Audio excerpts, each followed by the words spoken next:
Cinema ఇండస్ట్రీలో సక్సెస్కు మాత్రమే value ఉంటుంది. అలాంటి ఇండస్ట్రీలో ఇప్పుడు సక్సెస్ లేకపోయినా ఫ్లాపుల్లో ఉన్న టాలెంట్ చూసి పిలిచి మరీ డేట్స్ ఇస్తున్నారు హీరోస్. మూడేళ్ల క్రితం తమిళంలో ఒక చిత్రం తీశాడు రా కార్తిక్. పైగా ఆ చిత్రం పెద్ద విజయాన్ని కూడా అందుకుంది లేదు. కానీ అతన్ని పిలిచి మరీ 100వ సినిమాకు డైరెక్టర్ని చేశాడు నాగార్జున. సెంచరీ మూవీకి ఇతన్ని మాత్రమే కింగ్ డైరెక్టర్ గా ఎందుకు ఎంచుకున్నాడు అనేది రిలీజ్ టైం కు తెలుస్తుంది. అఖిల్ కూడా వినరో భాగ్యమో విష్ణు కథా చిత్ర దర్శకుడికి లెనిన్ పేరుతో మరో అవకాశం ఇచ్చాడు. శ్రీను వైట్ల ఒకప్పుడు సంచలనాలకు మారుపేరు. తెలుగు సినిమా ట్రెండ్ సెట్టింగ్ డైరెక్టర్స్లలో ఒకడు.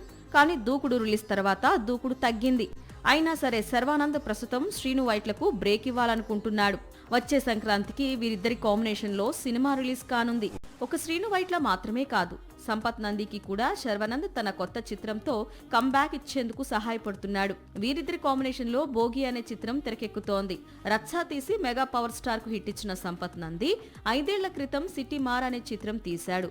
ఆ తర్వాత గ్యాప్ తీసుకొని ఇప్పుడు భోగి మూవీని తెరకెక్కిస్తున్నాడు. అఖండ సీక్వెల్ ను పాన్ ఇండియా లెవెల్లో తీసి చేతులు కాల్చుకున్నాడు బోయపాటి శ్రీను. ఇప్పుడు ఈ మాస్ డైరెక్టర్ ను నమ్మి తమిళ హీరో కార్తీ తెలుగు చిత్రం చేసేందుకు సిద్ధమవుతున్నాడట. సాక్షి టీవీ ప్రసారాలను నిలిపివేయటం చట్టరీత్యా నేరం.